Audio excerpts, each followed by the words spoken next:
നിങ്ങളുടെ ഇഷ്ട പരമ്പരകൾ എക്സ്ക്ലൂസീവായി സൺ നെക്സ്റ്റ് ആപ്പിലൂടെ തികച്ചും ഫ്രീ ആയി ഇപ്പോഴേ ആപ്പ് ഡൗൺലോഡ് ചെയ്യൂ. ഇപ്പൊ ഒന്ന് കാണണം തോന്നി, സംസാരിക്കണം തോന്നി, അത്രേ ഉള്ളൂ. ഇപ്പൊ ഒന്ന് കാണാൻ പറ്റുമോ? ഓഫീസില്ലേ? ഓഫീസിൽ നിന്നൊക്കെ പെർമിഷൻ എടുത്തു. ഈ പെർമിഷൻ എടുക്കൽ ഇപ്പൊ അങ്ങ് പതിവാക്കിയല്ലേ? ഇല്ല, ഇന്ന് ഒരേ ഒരു ദിവസത്തേക്ക് മാത്രം. പ്ലീസ്. നടക്കില്ല, വിട്ടേക്ക്.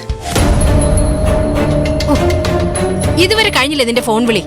അമ്മ വഴക്ക് പറയുന്നു, ഞാൻ പിന്നെ വിളിച്ചോളാം. പ്ലീസ് ആതിരെ, ഞാൻ ബീച്ചിന്റെ അടുത്തുള്ള പാർക്കിലുണ്ടാവും. നീ വരണം, വന്നേ പറ്റൂ. ഞാൻ കാത്തിരിക്കും. ഫോണും പിടിച്ച് മരവിച്ച് നിൽക്കാതെ ഇങ്ങ് വാ, അടുക്കള ജോലിയുണ്ട്. ശരി അമ്മേ, ഇതാ വരുന്നു. ശല്യക്കാരൻ വല്ലാതെ ശല്യം ചെയ്യുന്നുണ്ടല്ലോ. നീ എങ്ങനെ മനസ്സിലാക്കി? എനിക്കിതൊക്കെ മനസ്സിലാക്കാനുള്ള പ്രായമായി ചേച്ചി. നീ ഇതൊക്കെ മനസ്സിലാക്കാൻ വേറെ ആരെങ്കിലും പഠിപ്പിച്ചോ? കോളേജിലൊക്കെ ഞാനും പഠിച്ചതാ, എനിക്കിതൊന്നും അറിയില്ലായിരുന്നല്ലോ. പാഠപുസ്തകങ്ങൾ മാത്രം പഠിച്ചിരുന്നാലേ ഇതൊന്നും മനസ്സിലാവില്ല. അതിന് വേറെ കുറച്ച് സൂത്രങ്ങൾ കൂടി അറിയണം. ചെല്ല്, എവിടെയോ കാത്തു നിൽക്കുമെന്ന് പറഞ്ഞില്ലേ ചേട്ടൻ? അത് നീ കേട്ടോ? കേട്ടില്ല, അറിയും. Sixth sense.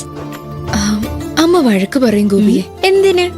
വാട്ടർ ക്യാൻ ചോദിച്ചൊരു കോള് വന്നു, അപ്പൊ ചേച്ചി പോയിന്ന് പറഞ്ഞ അമ്മ എന്ത് പറയാനാ?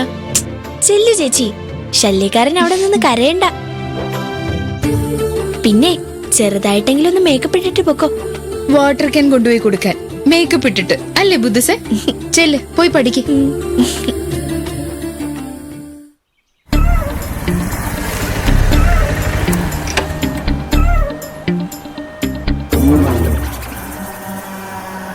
ചേട്ടാ, ഈ ബൊക്കയ്ക്ക് എന്താ വില? ഇതേ നല്ല ബൊക്കയാ സാറേ, ഊട്ടിന്ന് വരുന്നതാ. 1200 രൂപ. 1200 രൂപ? അതെ സാറേ. ഒരു 50 രൂപ കിട്ടുന്ന ഏറ്റവും നല്ല ബൊക്ക തരാവോ? നിങ്ങൾ ഈ നാട്ടുകാരനല്ലേ? അതെന്താ അങ്ങനെ ചോദിച്ചത്? ഞാൻ ഈ നാട്ടുകാരൻ തന്നെ. അല്ല, പൂക്കളെ വിലകൾ അറിയത്തില്ലാത്തോണ്ട് ചോദിച്ചതാ. 50 രൂപയ്ക്ക് അമ്പലത്തിന് മുമ്പിലേ അരമുഴം ജമന്തി പൂ പോലും കിട്ടത്തില്ല. അങ്ങനെ പറയില്ല ഏട്ടാ, ഞാൻ കല്യാണം കഴിക്കാൻ പോകുന്ന പെണ്ണിന് ആദ്യമായി കൊടുക്കാനുള്ളതാ. ബൊക്ക തന്നെ വേണം. ഒരു 100 രൂപയ്ക്ക് തരാവോ? ആ, ഇത് തരാം. ഇതിന് 150 രൂപ വേണം. ചേട്ടാ, ഒരു 100 രൂപ തരാം. ഇല്ല, നടക്കത്തില്ല. പിടിച്ചോ, നല്ലൊരു കാര്യത്തിനല്ലേ. ചേട്ടത് പിടിക്കുക. ശരി ശരി. രാവിലെ ഓരോ വള്ളിക്കെട്ടുകള്. ശരി ശരി, ചെല്ലി ചെല്ലി. ആരടാ ഇവൻ?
എന്താ ഇത്? ഒരു സുന്ദര സുന്ദരിക്ക് തരുന്ന പുഷ്പോപഹാരം. സുന്ദരനോ? എവിടെ? ഞാൻ കണ്ടില്ലല്ലോ. കളിയാക്കിയതാണെന്ന് മനസ്സിലായി. ഇത് വാങ്ങി പ്ലീസ്. ആ കടക്കാരൻ ചേട്ടന് തിരിച്ചെടുക്കില്ല, അതുകൊണ്ടാ. അപ്പൊ പിന്നെ വാങ്ങിയല്ലേ പറ്റൂ. അതിരിക്കട്ടെ, എന്തിനാണ് എന്നെ വിളിച്ചു വരുത്തിയത്? ഈ പൂക്കള് തരാനോ അതോ? അല്ല, 3 കാര്യങ്ങൾക്ക് താങ്ക്സ് പറയാനാ. 3 കാര്യങ്ങളോ? ശരി, ആ 3 കാര്യങ്ങൾ പറഞ്ഞ് വേഗം സ്ഥലം വിടാൻ നോക്ക്. അതെന്താ, പോയിട്ട് അത്യാവശ്യ ജോലി വല്ലതുണ്ടോ അതിരിക്കെ? അത്യാവശ്യ ജോലി ചേട്ടനാ. അവിടെ ഓരോ ആവശ്യങ്ങൾക്കായി ആൾക്കാർ കാത്തിരിക്കുന്നുണ്ടാവും. സർക്കാർ ഓഫീസ് എന്ന അല്പമൊക്കെ കാത്തിരിക്കുന്നത് ജനത്തിന് ഇഷ്ടാതിരെ. ശരി, ഞാൻ പറയാം. താങ്ക്സിന്റെ ഒന്നാമത്തെ കാര്യം നമ്മൾ തമ്മിൽ നടന്ന വഴക്കിനെ വലുതായിട്ട് കാണാത്തതിന്. രണ്ടാമത് തുരുതുര ഫോൺ ചെയ്ത് 450 രൂപയുടെ കാര്യത്തിൽ ശല്യപ്പെടുത്തിയത് മറന്നതിന്. പിന്നെ മൂന്നാമത്, അതാണ് ഏറ്റവും പ്രധാനം, എന്നെ കല്യാണം കഴിച്ചോളന്ന് സമ്മതിച്ചത്. ഇതിനൊക്കെ എത്ര നന്ദി പറഞ്ഞാലും മതിയാവില്ല. എന്നെ കുറിച്ച് നിങ്ങൾ എന്താ ധരിച്ചു വെച്ചിരിക്കുന്നു ഫ്രോഡെ? 450 രൂപ എന്ന് പറഞ്ഞാ രൂപയാ, അല്ലാതെ ചക്കക്കുരു ഒന്നും അല്ല.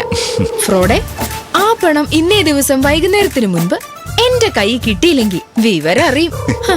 അല്ലാതെ കണ്ട റൗഡി പെണ്ണുങ്ങളെ വെച്ച് എന്നെ വരട്ടാന്നൊന്നും കരുതണ്ട.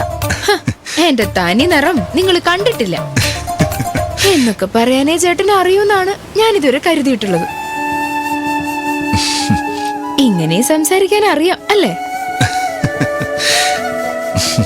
എന്ത് രസ ആരെങ്കിലും ഇങ്ങനെയൊക്കെ സംസാരിക്കുന്നത് കേൾക്കാൻ. അതിനൊരു വലിയ താങ്ക്സ് ചേട്ടന്. പിന്നെ നേരത്തെ പറഞ്ഞ താങ്ക്സ് ഒക്കെ ഫോണിലും പറയായിരുന്നു. അയ്യേ, ഫോണിൽ പറഞ്ഞ എന്റെ ശബ്ദമല്ലേ കേക്കൂ, ഈ മുഖത്തെ ഭാവം കാണില്ലല്ലോ. ശരി, കണ്ടല്ലോ കേട്ടല്ലോ, അപ്പൊ ഞാൻ പോക്കോട്ടെ. ഒരു കാര്യത്തിനും കൂടി താങ്ക്സ് പറയണം. എത്ര ആഗ്രഹിച്ചിട്ടും എനിക്ക് ചെയ്യാൻ കഴിയാതെ പോയ ആ ഒരു കാര്യത്തിന്. അതെന്താ? എന്റെ ബദ്ധശത്രു ആ രാജപ്രതാപന്റെ മകൾ മനീഷയ്ക്ക് കാരണത്തിലൊന്ന് കൊടുത്തതിന്.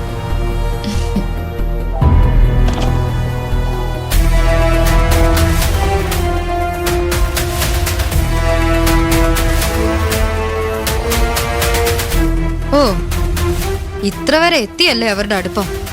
എടോ കരികൃഷ്ണ, എടി ആദര പെണ്ണെ, നിങ്ങൾ ഈ ജന്മം ഒരുമിക്കാനേ പോകുന്നില്ല. അത് മുടക്കുക എന്നുള്ളതാ ഈ മനീഷയുടെ ജീവിത ലക്ഷ്യം. ആരെ ഉപദ്രവിക്കുന്നത് എനിക്ക് ഇഷ്ടമല്ല. പക്ഷേ മനീഷ എന്റെ അച്ഛനെ അടിക്കാൻ ചെന്നു. അത് ഞാൻ സഹിക്കില്ല.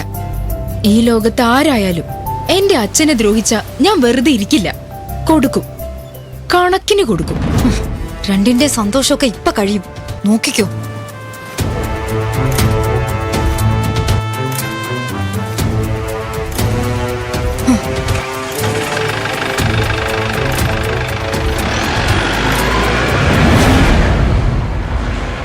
മനീഷയ്ക്ക് കൊടുത്ത ആ ഒരു അടിയുണ്ടല്ലോ, അത് മാത്രം മതി ആതിരെ ഇനി ഒരു 7 ജന്മത്തേക്ക് എന്റെ ഭാര്യയെ വരണേന്ന് പ്രാർത്ഥിക്കാൻ.